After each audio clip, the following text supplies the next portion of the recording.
আসসালামু আলাইকুম, আশা করি আপনারা সবাই অনেক ভালো আছেন। আমরা যারা মিড রেঞ্জ বাজেটে ফোন কিনতে চাই, আমাদের প্রায় ইচ্ছা থাকে আমরা এমন একটা ফোন কিনবো যেটা দেখতে অনেকটা ইউনিক অথবা অ্যাটলিস্ট স্টাইলিশ হবে এবং তার পাশাপাশি কিন্তু একটা প্রিমিয়াম ফিল থাকবে। সো এরকম ফোন কিন্তু বাজারে খুব একটা দেখা যায় না, অলমোস্ট প্রায় সব ফোনই দেখতে সিমিলার। ঠিক সেই সময় রিয়েলমি সম্পূর্ণ ভিন্নধর্মী একটা ডিজাইন নিয়ে আসলে হলো রিয়েলমি জিটি মাস্টার এডিশন এই ফোনটি। এই ফোনের যে ব্যাক প্যানেলের যে ডিজাইনটা রয়েছে সেটা কিন্তু দূর থেকে দেখতে অনেকটা সুটকেসের মতো।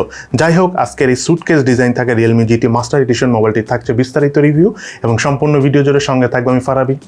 আপনারা দেখছেন প্রযুক্তি। চলুন তাহলে শুরু করি।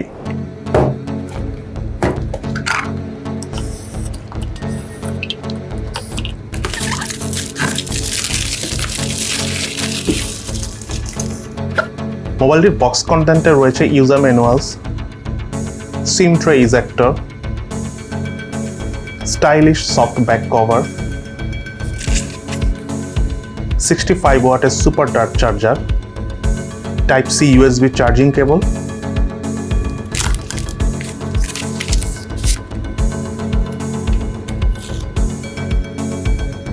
এবং রিয়েলমি জিটি মাস্টার এডিশনের মোবাইলটি।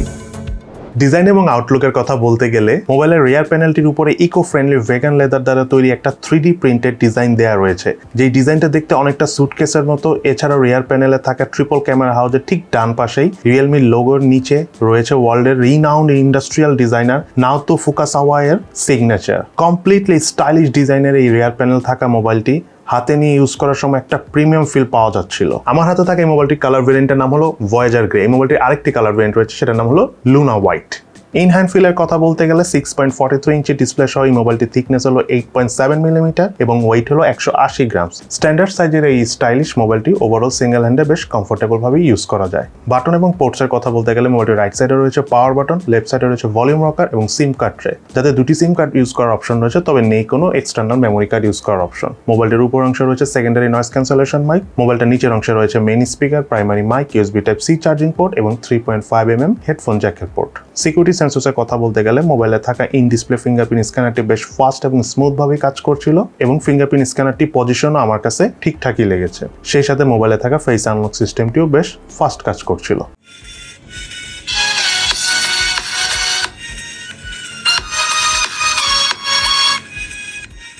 মোবাইলটির বটম ফেসে থাকা সিঙ্গেল মেইন স্পিকারের পারফরমেন্স আমার কাছে ওভারঅল বেশ ভালোই লেগেছে। তার পাশাপাশি মোবাইলের সাউন্ডের লাউডনেসটাও আমার কাছে ঠিকঠাকই লেগেছে এবং 100% ভলিউম দিয়েও আমরা এই মোবাইলের সাউন্ড থেকে কোনো প্রকার ডিস্টরশন পাইনি। মোবাইলটিতে রয়েছে 6.43 ইঞ্চি সাইজের সুপার অ্যামোলেড প্যানেলের ডিসপ্লে, সাথে রয়েছে 120 Hz refresh rate. Full HD plus রেজলিউশনের এই ডিসপ্লেটির স্পেসিফিকেশন হলো 2400x1080 pixel. Display touch sampling rate হলো 360 হার্টজ। ডিসপ্লে পিক্সেল ডেনসিটি হলো 409 ppi। মোবাইলটির পিক ব্রাইটনেস হলো 1000 নিটস। ডিসপ্লের চারপাশে ভেজেল এরিয়াটা বেশ চিকন এবং চিন এরিয়াটাও ওভারঅল প্রাইস হিসাবে ঠিকঠাকই লেগেছে। ডিসপ্লের ঠিক উপরে লেফট সাইডে রয়েছে 5 হোল সেলফি ক্যামেরা। মোবাইলটি দিয়ে মাল্টিটাস্কিং করে বেশ ভালো লেগেছে। অনেক হেভি অ্যাপসও একসাথে ব্যাকগ্রাউন্ডে রান করে খুব ইজিলি সলভ করে ইউজ করা যাচ্ছিল। ওভারঅল এই মোবাইলটার ডিসপ্লে পারফরমেন্স আমার কাছে বেশ ভালোই লেগেছে। 120 Hz রিফ্রেশ রেটের পাশাপাশি 360 Hz টাচ স্যাম্পলিং রেট থাকার কারণে ডিসপ্লে থেকে একটা বাটার স্মুথ ফিল পাওয়া যাচ্ছিল। সেই সাথে হেভি ইউজ করেও ডিসপ্লে থেকে কোনো প্রকার স্ট্যাটার বা ল্যাগিং এর দেখা আমরা পাইনি। নেটওয়ার্ক এবং কানেক্টিভিটির কথা বলতে গেলে মোবাইলটিতে রয়েছে 5G সাপোর্টেড ডুয়াল সিম কার্ডের অপশন, নেই কোনো মেমোরি কার্ড ইউজ করার অপশন। আমরা কল টেস্ট করে দেখেছি, কল কোয়ালিটি ঠিক আছে। সেন্সরসের কথা বলতে গেলে রিয়েলমি জিটি মাস্টার এডিশন এই মোবাইলটিতে ইম্পর্টেন্ট প্রায় সব ধরনের সেন্সরসই রয়েছে। হার্ডওয়্যার সেকশনের কথা বলতে গেলে রিয়েলমি জিটি মাস্টার এডিশন এই মোবাইলটিতে রয়েছে স্ন্যাপড্রাগনের 778 5G প্রসেসর। এটি একটি অক্টাকোর প্রসেসর যার ট্রানজিস্টর সাইজ 6 ন্যানোমিটার। অক্টাকোর এই প্রসেসরের 4টি কোর হলো 2.4 GHz ক্রায়ো 670 গোল্ড মডেলের এবং বাকি 4টি কোর হলো 1.9 GHz ক্রায়ো 670 সিলভার মডেলের। জিপিইউ হিসেবে মোবাইলটিতে ইউজ করা হয়েছে Adreno 642। আমার হাতে থাকা এই মোবাইলটির ভেরিয়েন্ট হলো 8GB RAM 128GB স্টোরেজ। মোবাইলটির র্যামের টাইপ হলো LPDDR4X এবং স্টোরেজ টাইপ হলো UFS 2.2। মোবাইলটিতে রয়েছে ডাইনামিক র্যাম এক্সপেনশন সুবিধা, অর্থাৎ আপনি 2GB RAM বা 3GB RAM অথবা 5GB RAM পর্যন্ত ভার্চুয়াল র্যাম ইউজ করতে পারবেন এই মোবাইলটিতে। বাংলাদেশ মার্কেটে মোবাইলটার অফিসিয়াল প্রাইস হলো 33,990 টাকা। মোবাইলটি দিয়ে আমরা বিভিন্ন রকম টেস্ট করতে যাই। মোবাইলটির স্টোরেজ স্পিড চেক করার সময় রিড স্পিড পেয়েছি 870 MB/s, রাইট স্পিড পেয়েছি 549 MB/s। মোবাইলটির আন্তত স্কোর হলো 5,34,341। মোবাইলটির বেঞ্চমার্ক স্কোর হলো সিঙ্গেল করে 788, মাল্টি করে 2825। মোবাইলটি দিয়ে পাবজি গেমস খেলার সময় আমরা হাইয়েস্ট এইচডিআর গ্রাফিক্সে আল্ট্রা ফ্রেম রেটে খেলতে পারলো। সবচেয়ে বেস্ট পারফরমেন্স পেয়েছি আমরা এইচডিআর গ্রাফিক্সে হাই ফ্রেম রেটে। লং টাইম গেম প্লের ক্ষেত্রে আমি খুব বেশি পরিমাণে ল্যাগিং বা ফ্রেম ড্রপের দেখা পাইনি। আর ফোনটা যেহেতু খুব একটা সহজে হিট হয় না, সো বেশ লং টাইম আপনি গেমস খেলতে পারবেন অনেক স্মুথ ভাবে। অপরদিকে কল অফ ডিউটি গেমসটা পাবজি গেমসের থেকে অনেক ভালো পারফরমেন্স পেয়েছি, ভেরি হাই গ্রাফিক্সে, ভেরি হাই ফ্রেম রেটে আমরা বেশ লং টাইম স্মুথলি খেলতে পেরেছি। এবং এই মোবাইলটি দিয়ে যারা কল অফ ডিউটি গেমস খেলবেন তাদের কাছে খুবই ভালো লাগবে। জেনশিন ইম্প্যাক্ট গেমটা খেলার সময় আমরা ওভারঅল বেশ স্মুথ পারফরমেন্স পেয়েছি, বাট যেহেতু এই প্রসেসরটা নতুন, আগামীতে হয়তো কিছু আপডেট এসে তখন অপটিমাইজেশনটা আরও ইমপ্রুভড হবে, তখন আমরা জেনশিন ইম্প্যাক্ট গেমটা খেলে আরও মজা পাবো। অ্যাসফারেন্ট গেমসটা খেলার সময় নর্মালি এই প্রাইস রেঞ্জের ফোনগুলোতে শুরুর দিকে কিছুটা ল্যাগিং থাকে, বাট এই ফোনটাতে কোনো ধরনের কোনো ল্যাগিং অথবা ফ্রেম ড্রপের দেখা পাইনি। এটা হয়তো বা বলতে পারেন যে এই স্ন্যাপড্রাগন 778 প্রসেসের কারসাজি, বাট যেটাই হোক আমার কাছে খুবই ভালো লেগেছে। এই মোবাইলটার হিটিং এর কথা বলতে গেলে স্ন্যাপড্রাগন 778 এর প্রসেসর থাকার কারণে খুব একটা হিটিং আমরা পাইনি। তার পাশাপাশি এই মোবাইলটিতে vapour chamber cooling system use করেছে, দ্যাটস ওয়াই ওভারঅল ফোনটা খুব একটা হিটিং হয় না। যেটা হলো মেইন কথা, যদি আপনি ফোনটাতে সিম দিয়ে অর্থাৎ মোবাইল ডাটা দিয়ে যদি লং টাইম ইউজ করেন সেই ক্ষেত্রে ফোনটা হিট হয়ে যায়, বাট এক্সট্রিম লেভেলের হিট হয় না, কিছুক্ষণ সময় দিলে আবার ঠান্ডা হয়ে যায়। Realme GT Master Edition এই মোবাইলটি রিয়ার প্যানেলে রয়েছে ট্রিপল ক্যামেরা সেটআপ, যার মধ্যে মেইন ক্যামেরাটি হলো 64 মেগাপিক্সেলের, আর এই ক্যামেরাতে সেন্সর হিসেবে ইউজ করেছে অমনিভিশনের OV64B মডেলের সেন্সর। অপরদিকে আরেকটি ক্যামেরা হলো 8 মেগাপিক্সেলের আল্ট্রা ওয়াইড ক্যামেরা, এতে ইউজ করেছে সনির IMX355 সেন্সরটি, এবং সর্বশেষ ক্যামেরাটি হলো 2 মেগাপিক্সেলের ম্যাক্রো সেন্সর ক্যামেরা, এবং এই ক্যামেরা সেন্সরটি হলো অমনিভিশনের OV02B10 সেন্সরটি। মোবাইলটি দিয়ে 64 মেগাপিক্সেলের ছবি তোলার সময় আমরা খুব সুন্দরভাবে অবজেক্টকে ফোকাস করতে পারছিলাম, তার পাশাপাশি ছবিগুলো বেশ ভাইব্রেন্ট পেয়েছি, আমরা কালার টোনটাও বেশ ব্রাইটার পেয়েছি, বাট সামটাইমস কিছু কিছু ছবি আবার ওভার ব্রাইটার হয়ে যাচ্ছিল। তার পাশাপাশি ছবিগুলো বেশ ভালো কালার প্রডিউস করতে পারছিল। আমার কাছে ওভারঅল মেইন ক্যামেরার পাশাপাশি আল্ট্রা ওয়াইড ক্যামেরাটা খুব ভালো লেগেছে।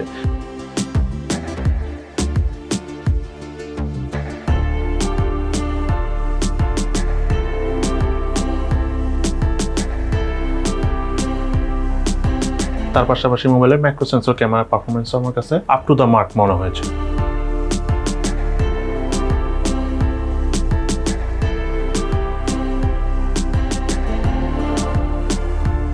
এছাড়া মোবাইলটিতে স্পেশাল ফিচার হিসাবে থাকে স্ট্রিট মোড দিয়ে ছবি তুলে বেশ ভালো লাগছিল, বিকজ স্ট্রিট মোডে যখন আপনি ছবি তুলতে যাবেন তখন আপনি 16 মিলিমিটার থেকে 24 মিলিমিটার, তারপরে হলো 50 মিলিমিটার এবং 120 মিলিমিটার পর্যন্ত সিলেক্ট করে ছবি তুলতে পারবেন, যেটা আমার কাছে খুবই অসম লেগেছে।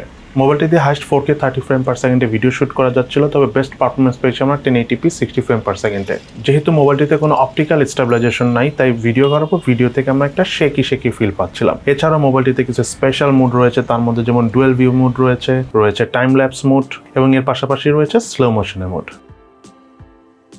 মোবাইলটির ফ্রন্ট প্যানেলে রয়েছে 32 মেগাপিক্সেলের সেলফি ক্যামেরা, এবং এই ক্যামেরাতে সেন্সর হিসেবে ইউজ করা হয়েছে সনির IMX615 সেন্সর। সেলফি ক্যামেরার পারফরমেন্স আমার কাছে ওভারঅল এই ক্যামেরা হিসেবে যথেষ্ট ভালো লেগেছে। ছবিগুলো একটু বেশি ব্রাইট করে ফেলতেছিল, সামটাইমস কিছু কিছু ছবিতে একটু ইয়েলিশ টোন আসছিল। এছাড়া আমার কাছে সবকিছু ঠিকঠাকই লেগেছে। মোবাইলটিতে রয়েছে camera two API support, so আপনি চাইলে ভবিষ্যতে ম্যানুয়াল ক্যামেরা অর্থাৎ Gcam ইউজ করতে পারবেন। Realme GT Master Edition এই মোবাইলটিতে রয়েছে 4300 mAh ব্যাটারি, এবং সাথে রয়েছে 65 ওয়াটের সুপার ডার্ট চার্জার। মোবাইলটা আমাদের সম্পূর্ণ চার্জ করতে 30 মিনিটের মতো সময় লেগেছে। নর্মাল বা বেসিক ইউজ করে আমরা অলমোস্ট প্রায় একদিনের মতো ফুল চার্জ ব্যাকআপ পেয়েছি। অপরদিকে হেভি গেমিং এবং মাল্টিমিডিয়া কনজাম্পশন করে আমরা প্রায় 6 আওয়ার্সের মতো চার্জ ব্যাকআপ পেয়েছি, যেটা আমার কাছে যথেষ্ট ভালো মনে হয়েছে ব্যাটারি হিসেবে। মোবাইলটিতে অপারেটিং সিস্টেম হিসেবে রয়েছে Android 11 ভার্সন, এবং UI হিসেবে রয়েছে Realme UI 2.0 ভার্সনটি। এবার চলুন আমরা জেনে নিই এই মোবাইলটার কি ল্যাকিংস অর্থাৎ দুর্বলতা রয়েছে, এবং তার পাশাপাশি মোবাইলটার কি বেস্ট সাইড অর্থাৎ ভালো দিক রয়েছে।